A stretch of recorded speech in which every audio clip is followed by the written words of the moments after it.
And Eldo actually said that he wanted to do the intro for the sheriff today, and Eldo brought the information that he wanted to share about the sheriff today. No. So the sheriff said, send Eldo home. People know me. And this is quite an accomplished list that we would like to share with you, but it would take up all the time of the great information that the sheriff wants to tell you about. We're just very, very happy to have our sheriff with us today. Please help me welcome Sheriff D'Agostino. Thank you, Laurel. So I'll go over that real quick. I've been here a long time, done a whole bunch of stuff, and been your sheriff since 2011. That's good. As always, thank you very, very much for having me here today. It's always a great opportunity and an honor to be able to get in front of as many folks as I can, especially you folks, business owners in our community. Kind of touch on a few things, what's going on. I'm going to touch on a few politics today, so I'm wearing a badge. I'll try not to get too deep into it, because I'm not supposed to, but we need to talk about some of the things that are going on if we're going to fix it, because it's going too far. Before I go, I want to introduce, she introduced herself briefly a second ago, but Sergeant Tasha Thompson, some of you may have seen her on the top of the fold of the Mountain Democrat a month or so ago. She, as the PIO for the agency, she will be leaving that position. She was promoted to lieutenant.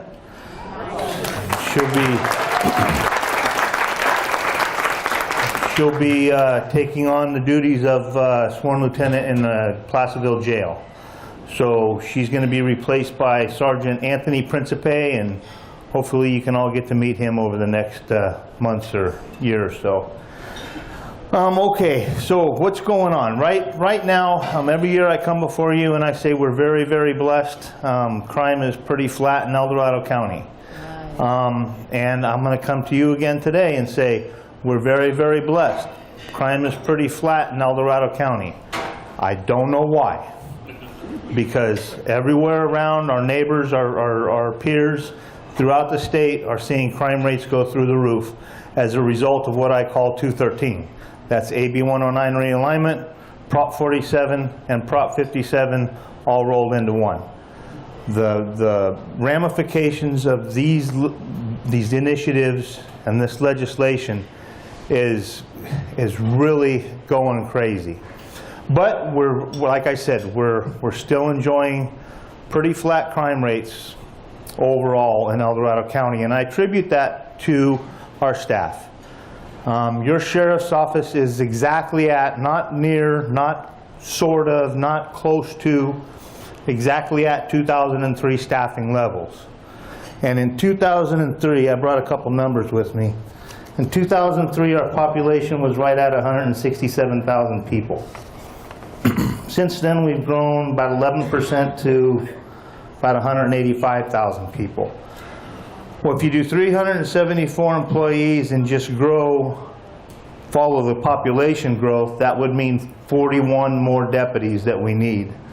Would bring us to about 415. So it's no secret, the Board of Supervisors knows I'm coming this year for an ask.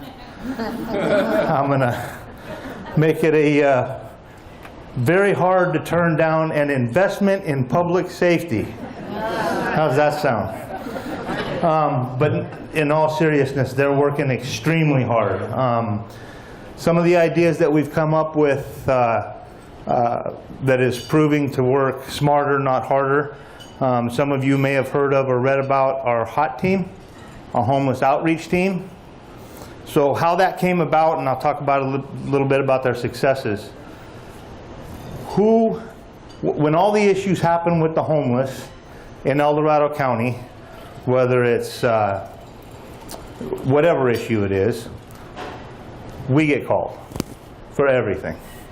And the supervisors call us because their constituents call them. We have city councilmen call us because their constituents call them, and the PD says, well, that's in the county, or whatever it is. So this is actually how our HOT team came into being. The undersheriff and I discussing issues with the homeless in my office trying to figure out things to do. Done with that meeting, he had to go to another meeting, ran into a lieutenant in the hallway. Lieutenant says, "How you doing, Undersheriff?" He says, "Great." He says, "Can I do anything for you?" He said, "Yeah, fix the homeless problem." And he did. They, in 3 weeks, they stood up what we call a homeless outreach team. They took a sergeant and 2 deputies and said, "Don't know how you're going to do it, but figure it out." So they researched and went to a bunch of different jurisdictions. I believe Petaluma, they went to Sacramento, both SO and PD, some other agencies, looked at what was working, what wasn't working, came up with some ideas. Now their target isn't to arrest homeless. And we can no longer take them to the county line and drop them off. That's against the law. So they do it through a lot of things. Number one is services and identifying those that are super users, what we'll call super users. This is a fact. We have homeless people in our community that will, because they have phones, right? They all got free phones. So they'll call up 911, say they're having heart problems. The ambulance shows up. They load them up into the ambulance, drive them to the hospital, marshal. The doors open on the ambulance, they stand up and go, "Oh, I feel great. Don't need your help," and they walk away. Some are doing that 2 and 3 times a day. I kid you not. So, although we can no longer drop them off at the county line, we can do what's called warm handoffs. So we will research, we'll find family, we'll find friends that really want to help these folks, and we deliver them, and it works. Another thing that they've done is they've inventoried and contacted and worked on education for these homeless folks. Last year we had over, believe it or not, over 500 fires last summer caused by our homeless community. Some of the bigger ones was the fire here at the power station, the PG&E here at Shingle Springs, the one behind Walmart or Kmart.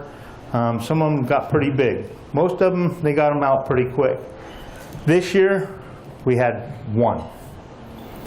Our calls for homeless-related crimes have gone through the floor. They're just doing fantastic things. They're also working with, and this is especially important to the business community, if you would like a presentation from our HOT team to discuss how you can more harden your business just through environmental design and some common sense. What's the acronym? SEPTED. SEPTED? I don't know what it stands for. I deal with too many acronyms. Crime prevention through environmental design. Crime prevention through environmental design. I sat in on one of these presentations. It was amazing, some of the information that they put out there. Some of it's common sense, but just hearing it makes a lot of difference. So if you, any of you would like this presentation, or if you could get a group of businesses together, call up our office, tell them you want the HOT team to give you a presentation on how to make your businesses safer. Should we do that? Should I organize that? Yes? Okay, that'd be great. Because the bottom line, I mentioned staffing. We're working much smarter, not harder. And I think that's what's keeping our crimes flat as they are in El Dorado County. Okay, some of the crazy stuff that's going on. Does everybody, I don't want to go into it because I've gone over it many, many times, but realignment, AB 109 realignment, does everybody remember what that is? When the governor reduced the state prison population under a 3-judge panel, realigned a whole bunch of crimes to county jails. They no longer go to prison now, they spend their time in county jail. Prop 47, does everybody remember that? Nope. Safe Neighborhoods and Schools Act? Yeah, how'd that work out for us? That was false advertising, you nailed it, and I'll touch on that in a second. The ballot title and summary for that was, the title was Safe Neighborhoods and Schools Act. The reason they were able to call it that was because all the savings from reduced prison population due to this act would go into our schools and our communities for anti-gang training and things like that. But what it does is it reduced a whole bunch of felonies to misdemeanors. A whole bunch. and reduced a whole bunch of felonies that are state felonies as nonviolent felonies. So some of the ramifications from that were we can no longer collect DNA. So maybe a knucklehead today gets arrested for misdemeanor drug possession. Maybe he's got half an ounce of heroin. It's a misdemeanor. And we book him. We can no longer collect DNA. So he's been out of jail for 8 months. That's great. But he raped 3 women in the meantime. We're not going to catch this guy. We're not going to be able to collect his DNA. He's going to slip through the cracks. Property theft, $950. Could be a felony. It has to be worth $950. And it's not aggregated. So you can do $950 at Walmart this morning. You can do $950 at Walmart at lunchtime. And you can go back in and do $950 in the evening. 3 misdemeanors, period. And we literally have knuckleheads going into Walmart, and the first thing they do is push their card over to the electronics department, get a calculator, and then go around and fill their cart full of stuff, totaling it up to make sure it's less than $950. And then when they're walking out the door and they try and stop them, or we stop them, hey, it's just a misdemeanor.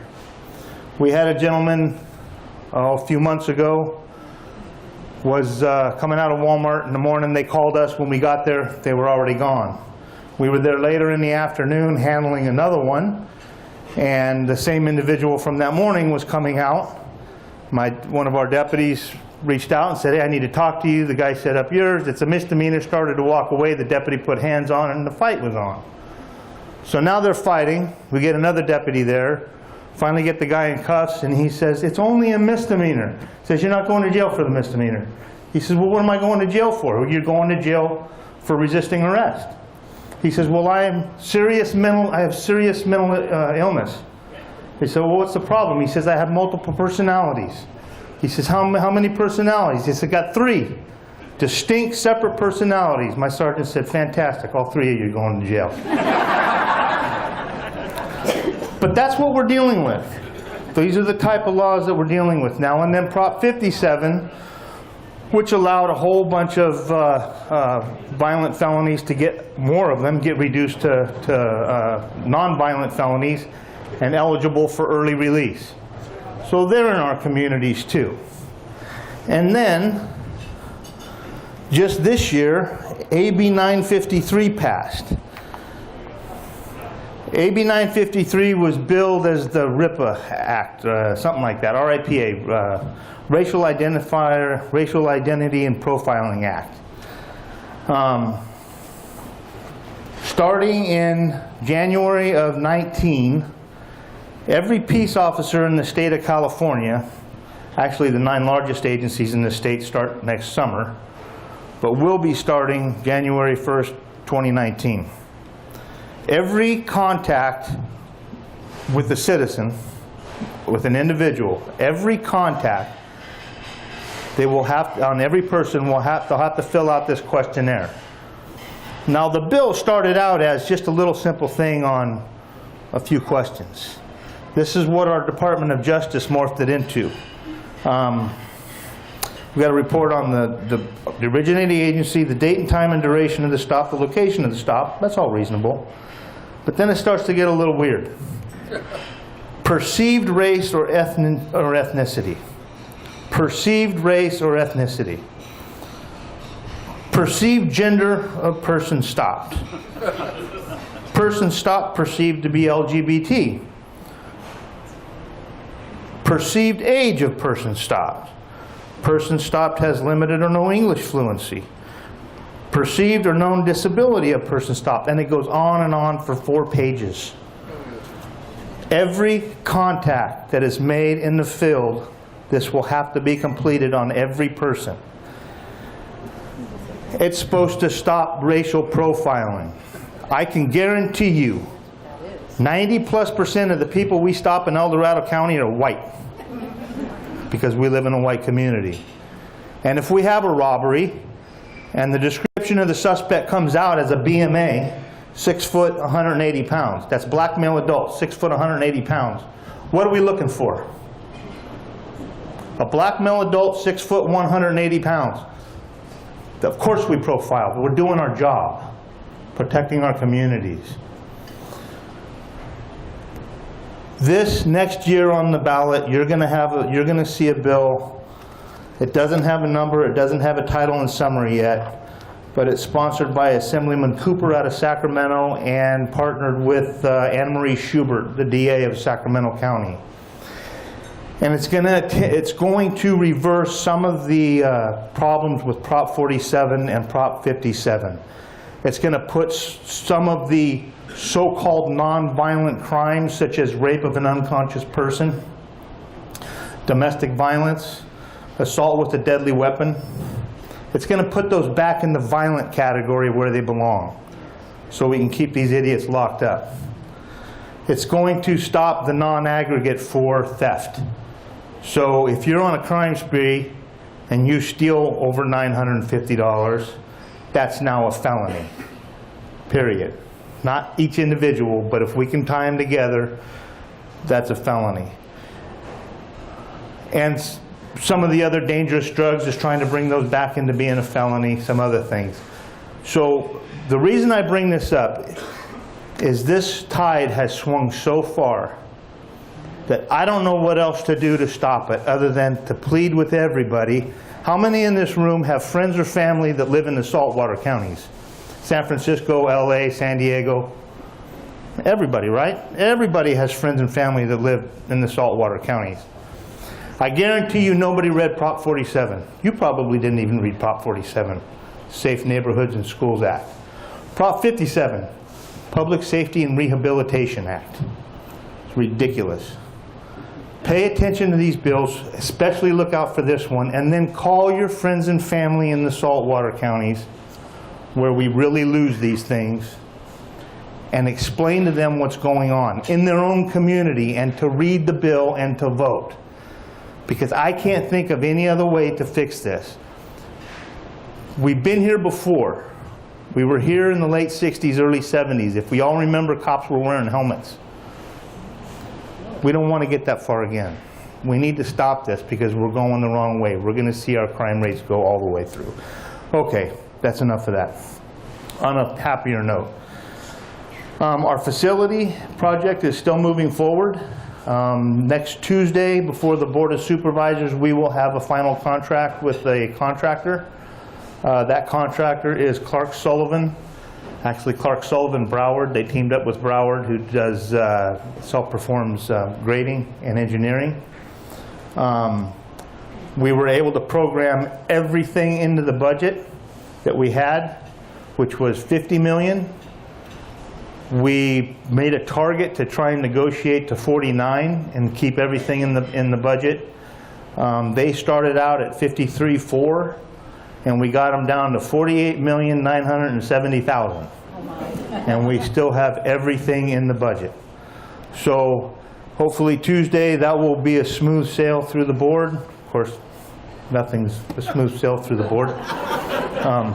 But we'll get that done and hopefully be in the dirt in March with final completion in October of 2019. So yes, fantastic.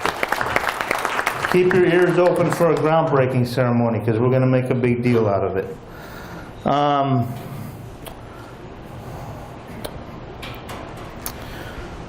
Recently, during the Sonoma fires and the Napa fires, there was a lot of talk about notification services.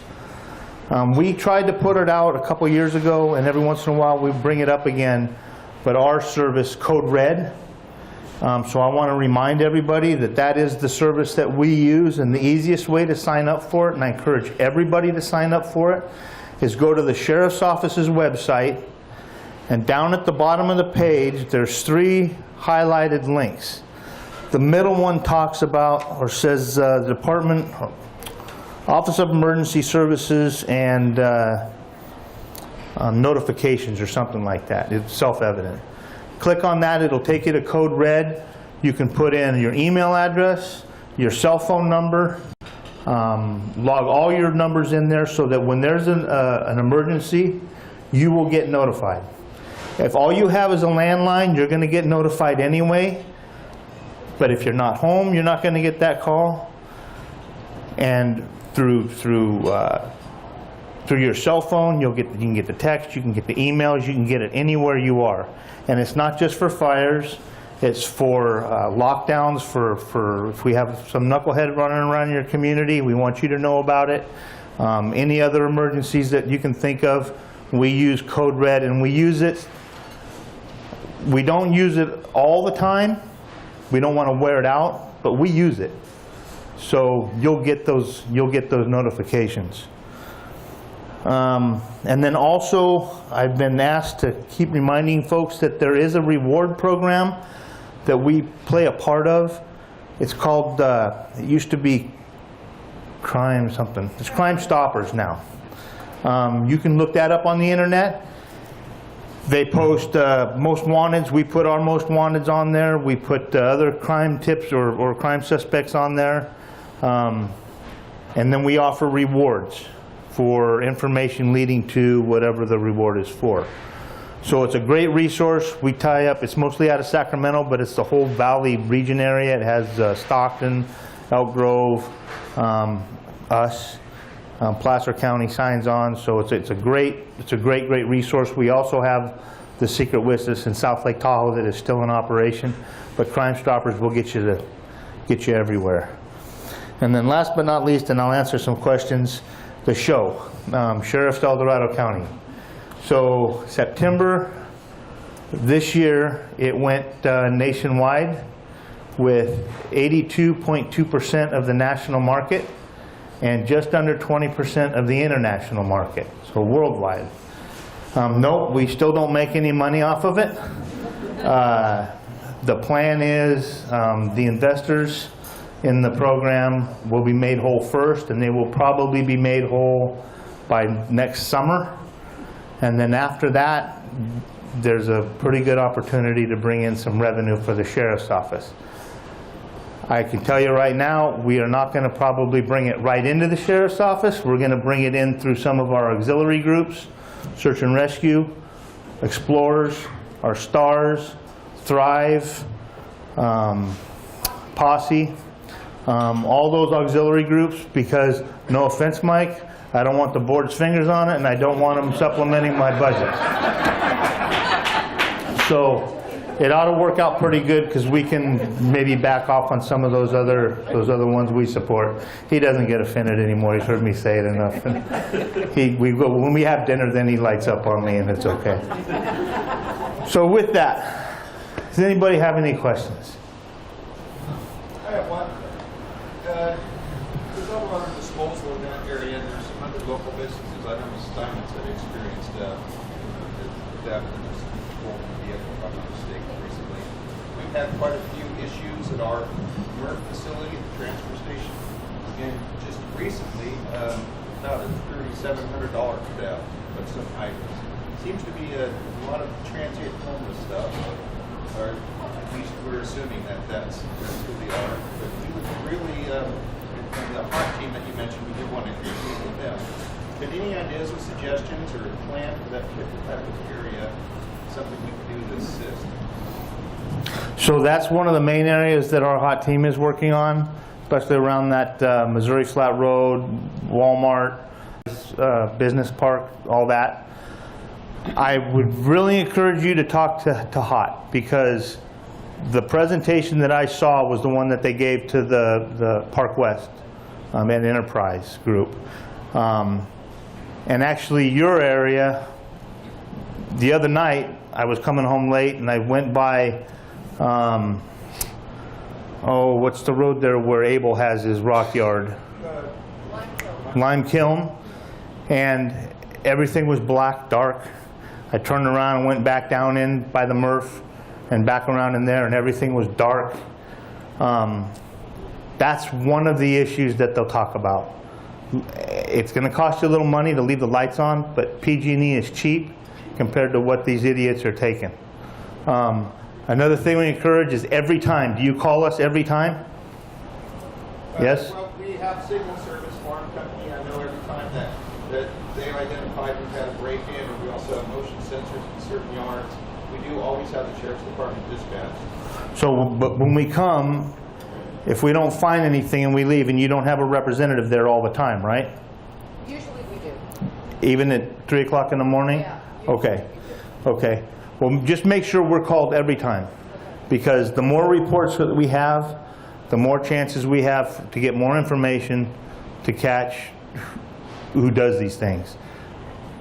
Sometimes it's the littlest thing. You think, oh, we're not going to report that. You know, we lost $3,500 the other night. We're not going to report this $50 trolley, whatever, dolly. But that just might be the one little piece of information that we need, because the day before we caught Knucklehead A with that dolly. So always call us. But I encourage you to get a hold of HOT, and they'll go around and they'll tell you a lot of simple things. Some may cost some money, but it works. It really does work. Yes, sir. What about sex offenders? What's the policy? Is it come under Red Hot program or Red Alert? For sex offenders. Is it coming into the county? So you can go on our website, again, to crime mapping, which it's kind of hard to get around on. You have to play with it for a while. Even I still have a little problems getting on it. But it ties up with the Megan's Law reporting, and it will show where registered sex offenders are in your community.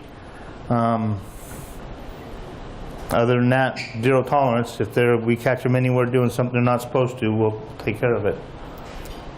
One more question. Back row. Megan. Yeah, hi. Yes, ma'am. I have a question about my business being down on Main Street, close to the bike trail, and then also the bike trail coming through Hagen Ranch as well. Is there any plans to start getting patrol on this bike trail that the transients and heroin users and... We do. We do now. We have 2 Husqvarna motorcycles that we obtained through grants, and we have 2 e-bikes that we obtained through grants, which the knuckleheads hate because they can't hear them. There's that camp underneath by, Tom Nutting's old building. That's where my Sure. building is. A lot of people are parking there and then walking down to the creek to the camps. Okay? We've watched them. We've followed them. Okay. Is there signs that can be posted where their cars will be towed? Because we have limited parking as it is. It's constant. I'd have to be there to see exactly what you're talking about, but call our HOT team, ask for them. You have? Yeah, we've had police come out and The PD? Yeah, I'm sorry. So not the HOT team PD. We have them come. So yeah, call us and ask for the HOT team to come out and talk to you, and then to see what else we can do regarding the transient population. And then if there's things that they can do to help you out with no trespassing or issues of that, they can steer you in the right direction. Okay? There's a significant camp down under that overpass. It's big. There's a lot of people. Then, yeah, and we're aware of it. So little by little, those that we can take to jail, we do. Those that we can get services, we do. And those that are the serious mentally ill, getting them the services they can use also. I got one more. He said he had his hand up. Hey, I know I'm working kind of the other side of the coin, but Reentry has turned into my life's work. Reentry, men and women coming out of juvenile hall, jail, and prison. From where you're sitting and what you see, how can we as a collective group, business owners, church, how can we help them reenter and help them not go back to this lifestyle? So, that's a very good question. I'll start off by explaining it like this. So AB 109 realignment, one of the few good things that's come out of it, and some of you have heard me say this before, this little speech before, one of the few good things that's come out of AB 109 realignment is the identification of those that we can actually do something for. So, to put it simply, prior to realignment, you had 10 knuckleheads that were in jail. You put them on the wall. You didn't shoot them, but you lined them up. And you threw all of these resources at them. All these resource dollars, anger management and family and basic home skills, all these different resources, you threw it at them. hoping that maybe 1 or 2 of them got it, and they didn't recidivate. Post realignment, through the buzzword evidence-based practices, when somebody is booked now, we put all of their socioeconomic, their demographic, their educational, their criminal, everything about them goes into a database. And there's a lot of different programs out there. I believe ours is called Compass, and it spits out a program. So now you have the same 10 people, and the program pops up and says, inmates 1 and 2, if you will focus this type of programming on those 2 individuals, chances are they're not going to come back through your door. Inmate 3, try this. It might work. Inmate 4, try that. It might work. Inmates 5 through 10, they're doing life on the installment plan. You're wasting your time. So have the programs available, let them do what they can, but they're not going to get it. So what we're finding is those inmates that we can help, those that we've identified, we've programmed them, we've thrown the right services at them. Some of the issues that we see after post-release is the 2 big ones, housing and employment. If they can get those 2, that's the seal. That finishes it, then they don't come back. One of the biggest successes in our organization is our culinary arts program. It's fantastic. These folks are getting out of that program, they're learning how to cook, they're getting safe serve certificates, they're getting everything else in our jail, they're getting out of there and they're getting jobs. And they're not coming back. So what can the community do? I know it can be tough sometimes when you have somebody come to you and say, I just got out of jail, I'm looking for a job. But if they can have a good, intelligent conversation with you and are honest with you about what they were in for, what programs they got, and that they're on the right track and that they're working hard, you're all good judges of character, or you wouldn't own your businesses and you wouldn't be running successful businesses. But listen to them, interview them, talk to them. If you think that this person is worth it, or you're willing to take a chance, I encourage you to do it. Because that's the biggest thing that we're lacking, is those last 2 on the end, housing and employment. Are there some really good cons out there that are going to blow so much smoke that you're going to be able to burn down a barn? Absolutely. Just be careful, but you have to be willing to take a chance sometimes. Okay, I'm getting shut off. Thank you very, very much for having me. I appreciate it. Thank you, Sheriff. Just a little token of our appreciation Is that a for tie? you being here today. Let's give the Sheriff a big round of applause. So we're going to wrap up. I just want to remind you that our November mixer is at Western Slope, and they always do a real special job for us when they have mixers, so don't miss that on November the 11th.